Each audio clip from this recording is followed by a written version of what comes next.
तो आज हम लोग चेक करने वाले हैं एक नया चैप्टर जो कि आपका नाभिक की संरचना। Okay, this is the structure of nucleus के विषय में हम लोग जानकारी प्राप्त करने वाले हैं। ओके, और इसके पहले एक वीडियो में आपने चेक किया था कि इस प्रकार से हम लोगों ने रदरफोर्ड के परमाणु मॉडल की तरफ निगाह डाला हुआ था।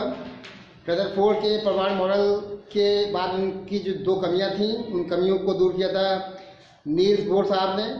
उनकी आपने परिकल्पनाएं देखी हुई हैं, तीन बहुत ही महत्वपूर्ण जो अभिक्रियाएं हैं उसके विषय में मैंने आपको बताया हुआ है। ठीक है, और काफ़ी हद तक रदरफोर्ड और नील्स बोर के मॉडल के द्वारा ये तय हो गया कि परमाणु की संरचना होती क्या है। ओके,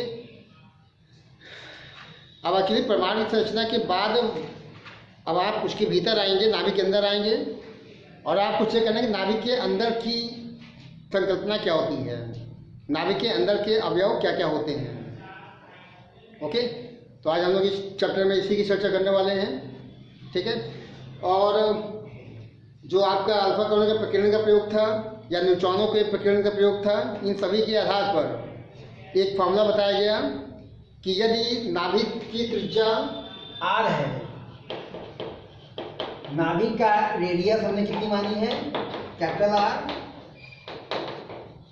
ओके, तो इसका जो आयतन होगा, ठीक है ना।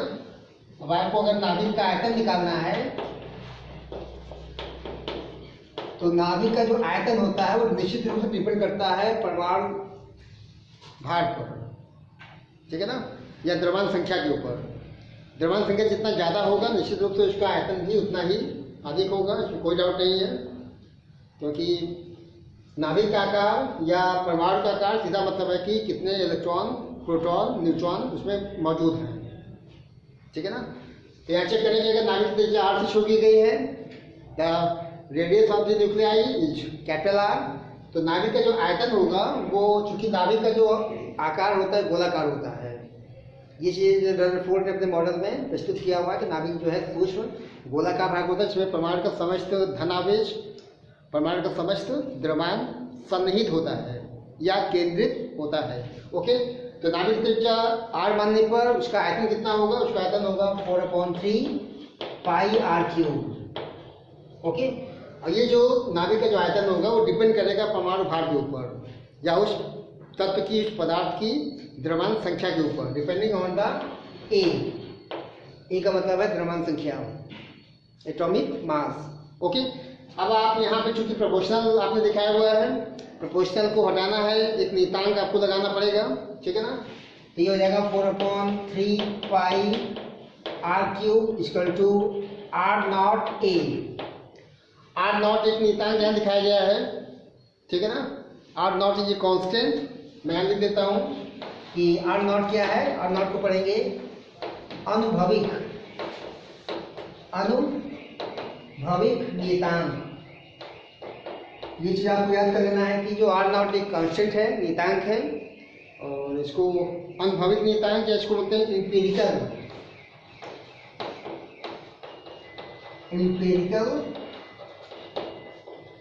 कांस्टेंट।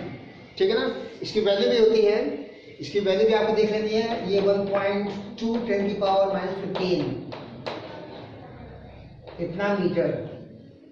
ओके, तो इस प्रकार से हमने चेक किया कि नाभिक का जो आकार होगा वो निश्चित रूप से उस परमाणु संख्या या द्रव्यमान संख्या या परमाणु भार के समानुपाती होगा। इस चिन्ह को हटाने का मतलब है कि आप बराबर दिखाएंगे और एक नियतांक आर नॉट के फॉर्म में शो किया गया है। आर नॉट अनुभविक नियतांक है, इसकी वैल्यू मैंने आपको दिखा दी है 1.2 10⁻⁻15 मीटर। ओके, और ये आर को अगर दिखाएंगे तो ये हो जाएगा आर नॉट ए की पावर 1/3। ओके, एक्चुअली ये आर नॉट नियतांक है।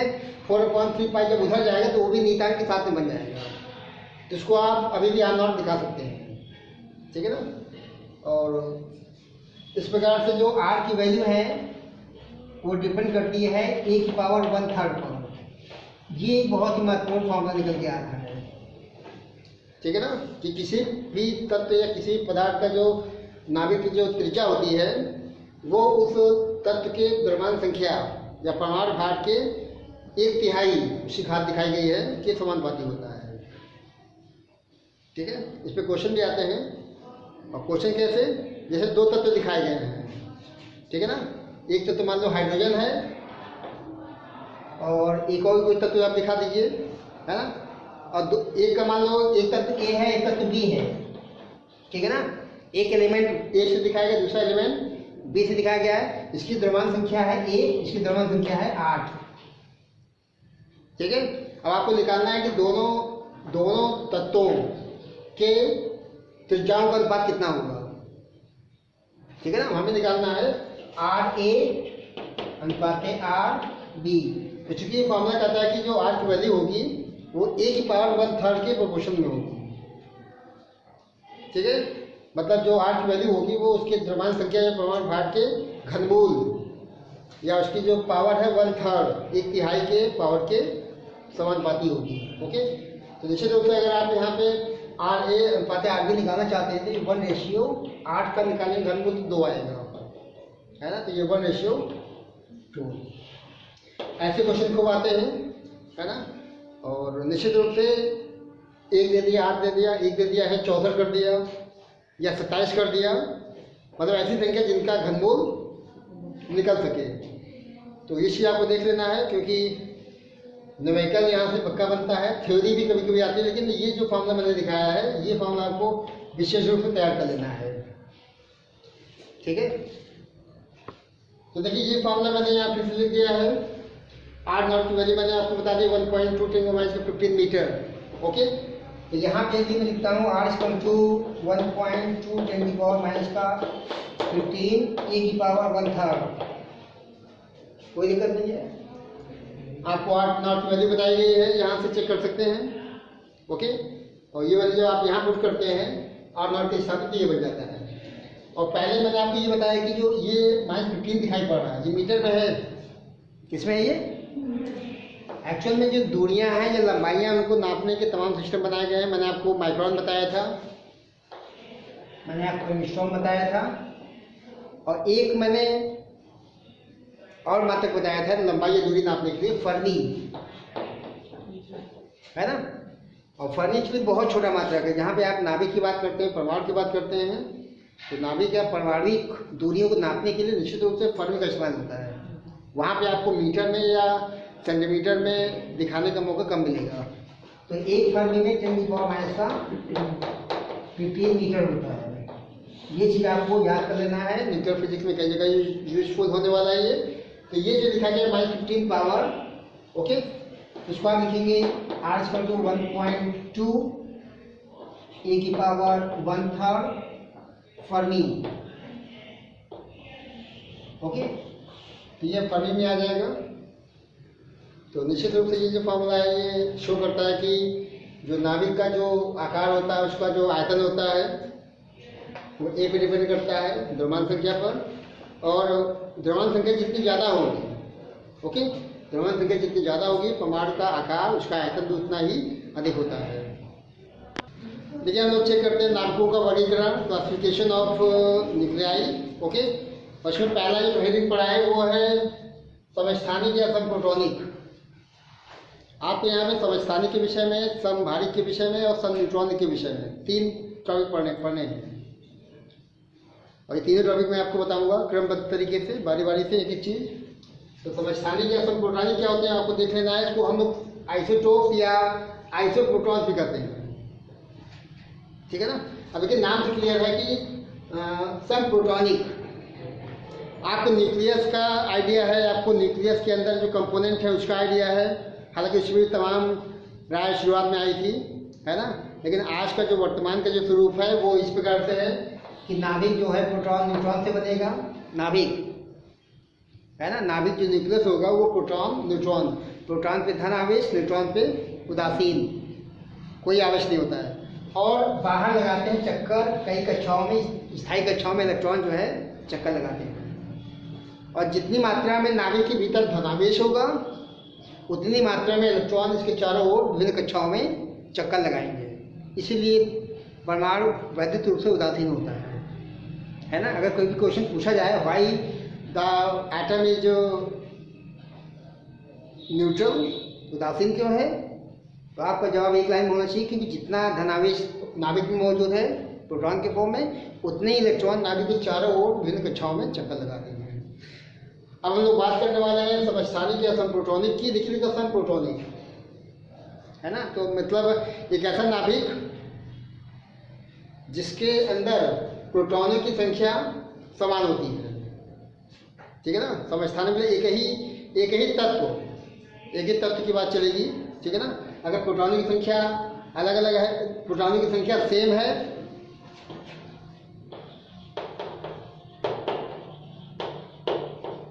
किसी तत्व के परमाणु के नाभिक में यदि प्रोटॉनों की संख्या समान इक्वल एक जैसा होगा, लेकिन जो न्यूट्रॉन होंगे, न्यूट्रॉन जो है वो भिन्न भिन्न होते हैं, अलग अलग, तो वो कहलाएगा क्या, समप्रोटॉनिक, ठीक है ना। या अगर आपको डिफाइन करना है समस्थानिक के फॉर्म में, तो एक ही तत्व के भिन्न भिन्न परमाणु, ठीक है ना, एक ही तत्व के भिन्न भिन्न परमाणु जिनके परमाणु क्रमांक समान हो लेकिन द्रव्यमान संख्या अलग अलग हो। जैसे ही लिखा है कोई तत्व x, ओके, यहां मैंने लिख दिया z और ये लिखा दिया है a, ठीक है। तो इसको हम कहते हैं परमाणु क्रमांक और इसको कहेंगे परमाणु भार या द्रव्यमान संख्या, ठीक। पहले इसको आप समझ लें क्योंकि इसी के आधार पे आप तीनों टॉपिक को समझ पाएंगे। यहाँ पे और आगे भी हम लोग जब कभी भी किसी तत्व को दिखाएंगे तो यही फॉर्म चलेगा, नीचे द्रव्यमान, नीचे परमाणु क्रमांक और ऊपर द्रव्यमान संख्या। जैसे आप लिखते हैं कैल्शियम, आपने लिखा यहाँ 20, यहाँ लिखा 40, तो ये 20 जो है परमाणु क्रमांक है और ये जो 40 है ये द्रव्यमान संख्या है या परमाणु भार, एटॉमिक वेट, ठीक है ना। तो यहाँ पे समस्थानिक की जब बात चलेगी या आइसोटोप्स की बात चलेगी, एक ही तत्व के भिन्न भिन्न परमाणु, ठीक है, एक ही तत्व के भिन्न भिन्न परमाणु जिनके परमाणु क्रमांक समान होंगे लेकिन द्रव्यमान संख्याएं अलग अलग होंगी। तत्व एक ही होगा, परमाणु उनके कई होंगे, ठीक है ना। ये परिभाषा क्या बन जाएगी, परिभाषा बन जाती है समस्थानिक की, ठीक है। तो देखिए एक ही तत्व के ऐसे परमाणु, इसमें तत्व एक ही होगा, उनके परमाणु अलग अलग होंगे, ठीक है ना, जिनके परमाणु क्रमांक z समान होंगे किंतु द्रव्यमान संख्या a जो होगी भिन्न भिन्न होगी, अलग अलग, ठीक है ना। ये है डेफिनेशन, एक बार चेक कर लेंगे। एक ही तत्व के ऐसे परमाणु जिनके परमाणु क्रमांक z एक समान होंगे लेकिन द्रव्यमान संख्या या परमाणु भार जो a होगा वो अलग अलग होता है, तो ऐसे तत्व कहलाते हैं समस्थानिक या समप्रोटॉनिक, ठीक है ना। मैं कुछ एग्जाम्पल लेके चलता हूँ। एग्जाम्पल में देखिए पहला मैं क्लोरीन दिखाता हूँ। क्लोरीन देखिए आपने समझे देखा है, क्लोरीन Cl के फॉर्म में, ठीक है ना। क्लोरीन एक होता है 1735, ये आप देखते आए हैं। क्लोरीन का एक और रूप होता है क्लोरीन 1737, ठीक है ना, दो तरह के हैं। अब देखिए दोनों में परमाणु क्रमांक एक ही है, 17 यहाँ भी है, 17 यहाँ भी है, अर्थात परमाणु क्रमांक z समान है। परमाणु भार या द्रव्यमान संख्या यहाँ 35 है या 37 है, इसका फर्क है। ये भिन्न भिन्न होने की वजह से और ये समान होने की वजह से ये दोनों परमाणु चूंकि एक ही तत्व के हैं, इनको हम कहेंगे समस्थानिक या आइसोटोप्स, ठीक। और देखिए लिथियम,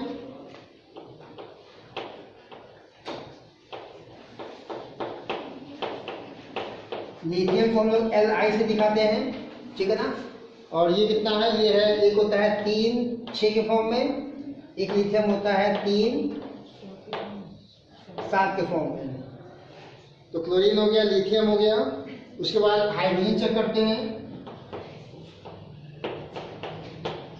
हाइड्रोजन के 3 समस्थानिक, ओके, हाइड्रोजन के 3 समस्थानिक होते हैं, आप लोग परिचित हैं, 1H1 से, 1H2 से और 1H3 से। तो यहाँ पे हाइड्रोजन के 3 समस्थानिक हैं, 3 परमाणु दिखाए गए हैं, 1H1 के फॉर्म में, 1H2 के फॉर्म में, 1H3 के फॉर्म में। इसको हम लोग कहते हैं प्रोटियम या प्रोटॉन, प्रोटियम, ड्यूटेरियम, ट्राइटियम। ध्यान देंगे, protium, deuterium, tritium.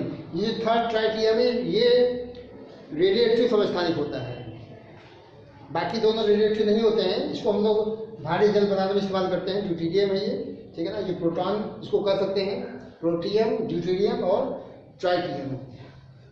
Oxygen check करते हैं।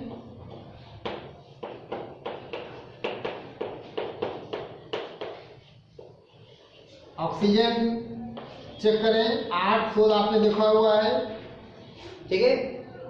और 8 16 के अलावा 8 17 भी होता है और 8 18 भी होता है। यानी कि 3 परमाणु दिखाए गए हैं, जैसे हाइड्रोजन दिखाए गए थे। तो ये तीनों हाइड्रोजन के और ये तीनों ऑक्सीजन के समस्थानिक कहलाते हैं। तो इस प्रकार देखिए, जो आपने अभी पढ़ा समस्थानिक, तो समस्थानिक में जो भी एलिमेंट होंगे उनका और सारणी में स्थान एक ही होगा। मतलब पीरियोडिक टेबल में उन सभी एलिमेंट को एक ही स्थान में, एक ही वर्ग या आवर्त में रखा जाएगा। अभी हम लोग को देखना है संभारिक, आइसोबार्स, ठीक है। और आइसोबार्स में आपको भिन्न भिन्न एलिमेंट लेके चलने होंगे, ठीक है ना।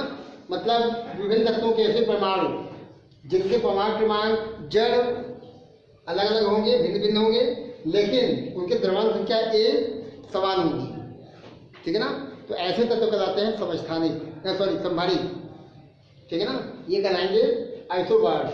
यहाँ पे Z का मान अलग अलग होगा, ठीक है, और A का मान समान होगा। मतलब ये X था, नीचे क्या था Z, ऊपर क्या था A। यहाँ पर Z बदलेगा, A का मान इक्वल चलेगा, ठीक है।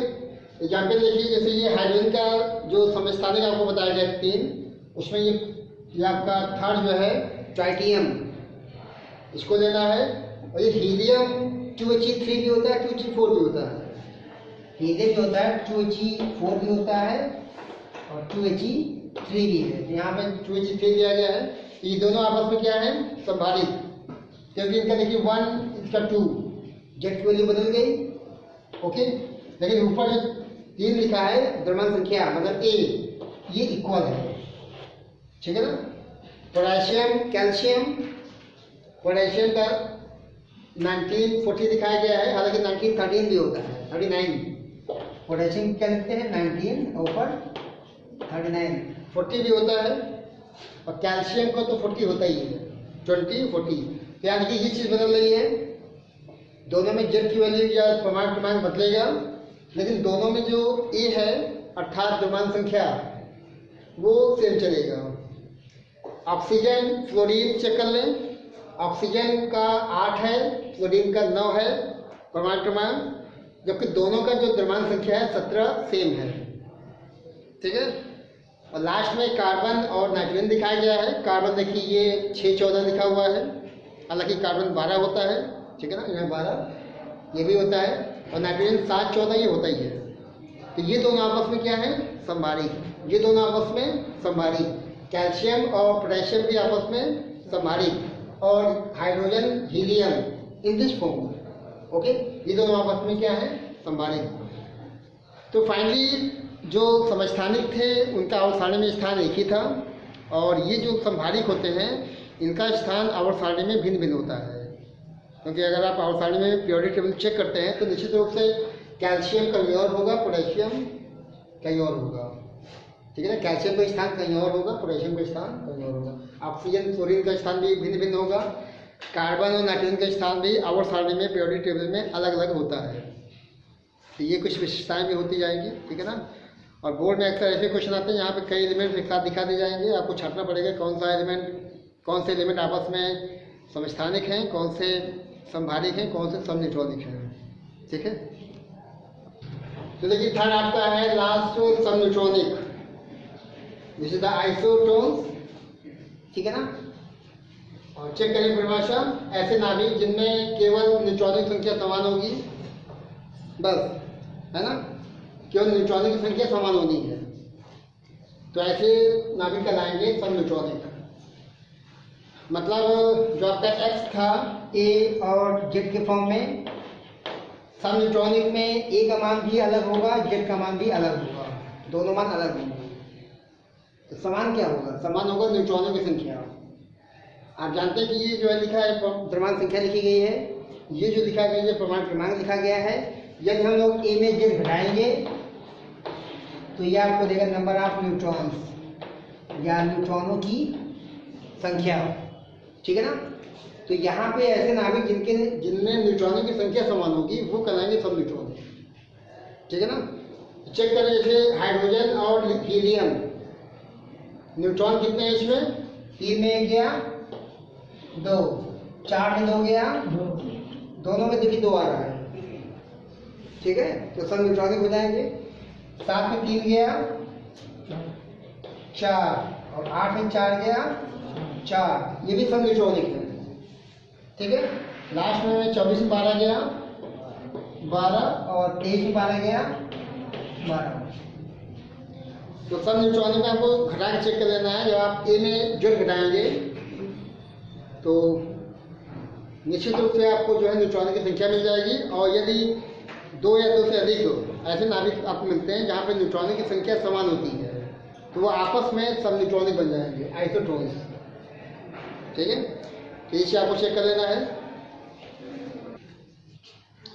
तो फाइनल में चेक करने वाले देखिए नाभिकीय बल क्या होता है, व्हाट आर न्यूक्लियर फोर्सेस, ठीक है ना। और निश्चित रूप से नाभिक के भीतर जो प्रोटॉन न्यूट्रॉन होते हैं इनके बीच में एक प्रबल आकर्षण बल काम करता है। नाभिक की त्रिज्या आपको बताया कि 15 मीटर फुट की होती है, ठीक है ना। बहुत ही छोटा भाग होगा, एक सूक्ष्म भाग जहाँ पे परमाणु का समस्त धनावेश, परमाणु का समस्त द्रव्यमान केंद्रित होगा।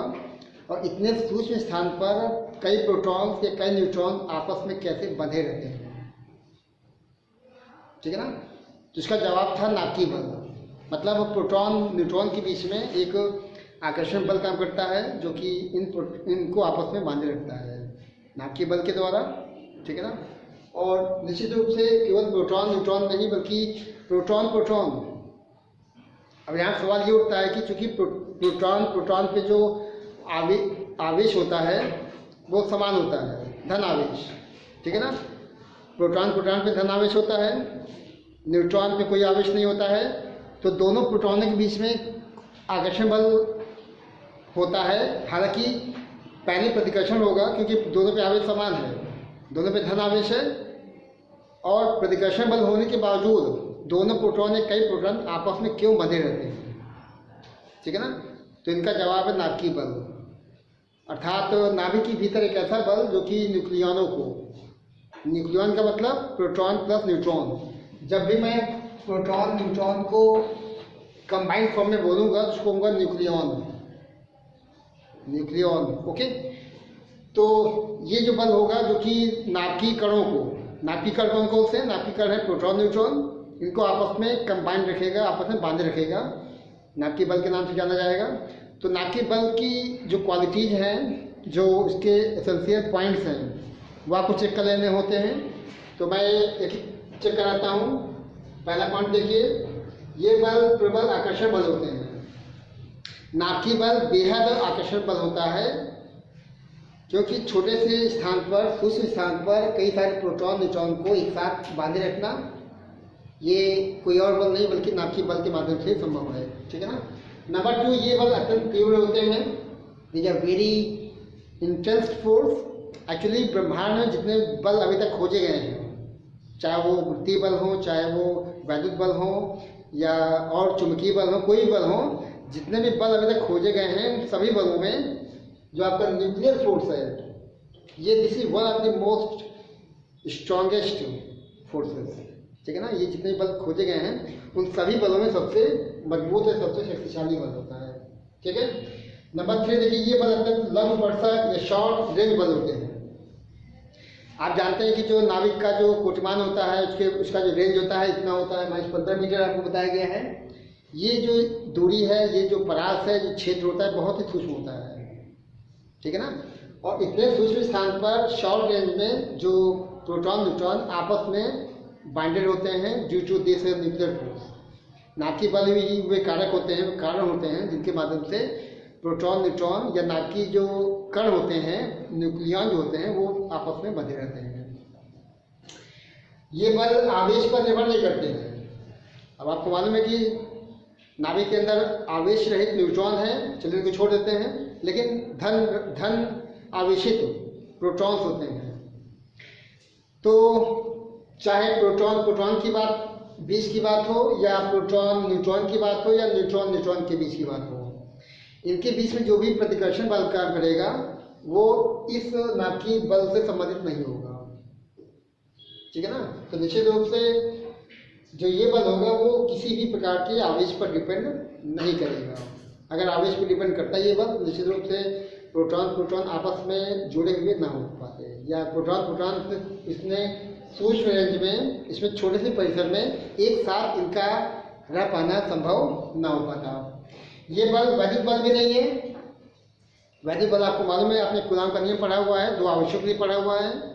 ठीक है ना, कि 2 आवश्यक के बीच लगने वाला वैद्युत बल F का मान 1/4πε² के फॉर्म में, ये बल उस टाइप का नहीं है। ठीक है ना, क्योंकि इस बल में प्रतिकर्षण बल भी होता है, लेकिन आप देख पाते हैं कि इनमें कोई कहीं भी प्रतिकर्षण बल हावी नहीं हो पाता है, बल्कि नाभिक बंधे रहते हैं, कण आपस में बंधे रहते हैं, क्योंकि नाभिकीय बल वहाँ पे कार्य करता है। ये बल गुरुत्वीय बल भी नहीं होते हैं। आपने न्यूटन का नियम पढ़ा हुआ है, 2 पिंडों के बीच लगने वाला गुरुत्वीय बल F=G m1m2/r² के फॉर्म में। तो ये बल वास्तव में गुरुत्वीय बल भी नहीं है, क्योंकि वास्तव में ये जो प्रोटॉन होते हैं, न्यूट्रॉन होते हैं, इनका मास बहुत कम होता है। आप जानते हैं प्रोटॉन का जो मास होता है वो 10⁻⁻27 और न्यूट्रॉन का भी 10⁻⁻27 kg की कोट का होता है, 1.67 कुछ करके होता है। ठीक है ना, तो ये बहुत कम रेंज है, ये बहुत कम मास, बहुत कम द्रव्यमान दिखाया गया है। तो बहुत कम द्रव्यमान होने के बावजूद इतना ज़्यादा आकर्षण बल नाभिकीय कणों के बीच में क्यों लगता है? नाभिकीय बल के द्वारा। निश्चित रूप से ये बल वैद्युत बल नहीं है, निश्चित रूप से ये बल गुरुत्वीय बल नहीं है, निश्चित रूप से ये बल कोई और बल भी नहीं है, बल्कि ये एक अन्य प्रकार का बल है जिसको हम नाभिकीय बल के नाम से जानते हैं। नाभिकीय बल अकेंद्रीय बल होता है। ठीक है ना, यदि हम 2 नाभिकीय कणों की बात करते हैं तो उनको अगर मिलाते हैं आपस में, तो उनकी दिशा में ये बल कार्य नहीं करता है, अकेंद्रीय होता है। ये भी आपको ध्यान रखना है, अकेंद्रीय है, गुरुत्वीय बल नहीं है, वैद्युत बल नहीं है, आवेश पे डिपेंड नहीं करेगा, लघु परिसर, शॉर्ट रेंज आपको दिखा देना है। ये बल जितने भी बल अभी तक पूरे ब्रह्मांड में, पूरे यूनिवर्स में खोजे गए हैं, उन सभी बलों में सबसे शक्तिशाली बल है ना। ये चीज़ रहेगा, आकर्षण बल है, आप जानते ही हैं। ठीक है ना, तो ये सारे पॉइंट्स हैं जिनके माध्यम से आप नाभिकीय बलों को एक्सप्लेन कर सकते हैं। अक्सर 2-3 पॉइंट में इसकी क्वालिटीज लिखने को आती है, तो आपको क्वालिटी चेक कर लेनी है। अब सवाल ये उठता है कि नाभिकीय बल कहाँ से उत्पन्न हो रहा है, क्योंकि ये वैद्युत बल भी नहीं है, गुरुत्वीय बल भी नहीं है। ठीक है ना, क्योंकि ये जो है these are not gravitational force, these are not electric force. तो फिर कौन से बल हैं? इन बलों की उत्पत्ति का कारण क्या है? ठीक है ना, एक वैज्ञानिक में है युकावा, 1935 सन आता है। ये युकावा जापान के वैज्ञानिक हुए हैं। इन्होंने बताया पहली बार कि जो नाभिकीय बल हैं उनका अस्तित्व कहाँ से आया, कहाँ से हुआ। तो देखिए, नाभिक के भीतर जो कण होते हैं प्रोटॉन न्यूट्रॉन के फॉर्म में, ये आपस में बाइंड होते हैं। और एक बहुत बड़ी जो विडंबना है ये है कि बहुत ही छोटे से भाग में इसमें कई सारे प्रोटॉन आपस में बंधे हुए कैसे रह पाते हैं। तो ये वो थ्योरी थी जिसने इन सभी सवालों का जवाब तलाश किया। और युकावा ने सबसे पहले ही ऐसे वैज्ञानिक थे जिन्होंने ये बताया कि नाभिक के भीतर, अब आप भी ध्यान सुनेंगे इसको, कि नाभिक के अंदर केवल प्रोटॉन न्यूट्रॉन नहीं होता है। वही हम लोगों ने क्या पढ़ा, हम लोगों ने पढ़ा है कि जो है नाभिक के भीतर प्रोटॉन है, धनावेशित, न्यूट्रॉन होता है उदासीन। युकावा साहब कहते हैं कि नहीं, ये परिकल्पना बिल्कुल सत्य नहीं है। अगर ये परिकल्पना बिल्कुल सत्य है तो नाभिकीय बल को आप डिफाइन या उसका कारण, उसका स्थायित्व आप प्रकट नहीं कर पाएंगे। युकावा के अनुसार नाभिक के भीतर केवल धनावेशित प्रोटॉन उदासीन न्यूट्रॉन नहीं होते, बल्कि एक तीसरे प्रकार का कण भी मौजूद होता है। इसको कहते हैं पाई मेसॉन। क्या कहते हैं? पाई मेसॉन। और ये जो पाई मेसॉन होगा वो 3 तरह का होगा। पाई प्लस होगा, पाई न्यूट्रल, पाई निगेटिव होगा, पाई न्यूट्रल होगा। ठीक है। तो प्रोटॉन न्यूट्रॉन के अलावा थर्ड प्रकार का कण जो कि पाई मेसॉन के फॉर्म में होता है, पाई प्लस भी होगा, पाई माइनस भी होगा, पाई न्यूट्रल भी होगा। इनका काम क्या होता है? इनका काम होता है विनिमय, चेंज करना। ठीक है ना। तो देखिए हम चेक करते हैं कि पाई मेसॉन किस प्रकार से कार्य करता है। पाई प्लस आपने देखा, पाई माइनस देखा, पाई न्यूट्रल देखा। ओके। तो प्रोटॉन पे प्लस चार्ज होता है, न्यूट्रॉन पे कोई चार्ज नहीं होता है। यहाँ से ये बनेगा, यहाँ से ये बनेगा। उसके पहले प्रोटॉन है, ये जब मिलेगा पाई निगेटिव से तो ये बनाएगा न्यूट्रॉन। ठीक। न्यूट्रॉन है, जब ये पाई प्लस से मिलेगा तो क्या बनाएगा? प्रोटॉन। प्रोटॉन है, प्रोटॉन जब मिलेगा पाई न्यूट्रल से तो प्रोटॉन ही बनाएगा। न्यूट्रॉन जब पाई न्यूट्रल से मिलेगा तो ये न्यूट्रॉन ही बनाएगा। अभी समरी चेक करिए। प्रोटॉन को बदलना न्यूट्रॉन में आपको यूज करना पड़ेगा पाई निगेटिव, और न्यूट्रॉन को बदलना प्रोटॉन में आपको यूज करना पड़ेगा पाई प्लस। तो आप ये समझिए कि जो नई थ्योरी है वो कहती है कि केवल प्रोटॉन न्यूट्रॉन नहीं होते, बल्कि पाई मेसॉन भी मौजूद होते हैं। और वो 3 प्रकार के हैं, पाई प्लस है, पाई माइनस है, पाई न्यूट्रल है। ठीक है ना। इनका काम मैंने बता दिया है। इनका क्या काम है? निश्चित रूप से प्रोटॉन न्यूट्रॉन में बदलेगा, न्यूट्रॉन प्रोटॉन में। अब जो समस्या थी खत्म हो गई। अब जो समस्या थी कि किस प्रकार से प्रोटॉन या न्यूट्रॉन आपस में कैसे बंधे रहते हैं, नापी कर आपस में कैसे संयुक्त रहते हैं, उसका ये जवाब है प्रोटॉन का न्यूट्रॉन में, न्यूट्रॉन का प्रोटॉन में लगातार विनिमय होता रहता है, चेंज, जिसकी वजह से इन कणों की उपस्थिति की वजह से। इसीलिए ये जो बल आपको बताया गया, नाकी बल, इसको हम लोग कहते हैं विनिमय बल।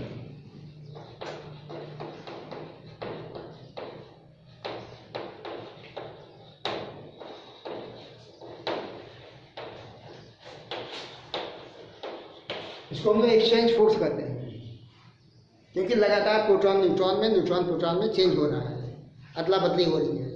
इसी वजह से किसी परमाणु का जो नाभिक होता है वो स्थायित्व में बना रहता है। This is the main concept of stability of nucleus.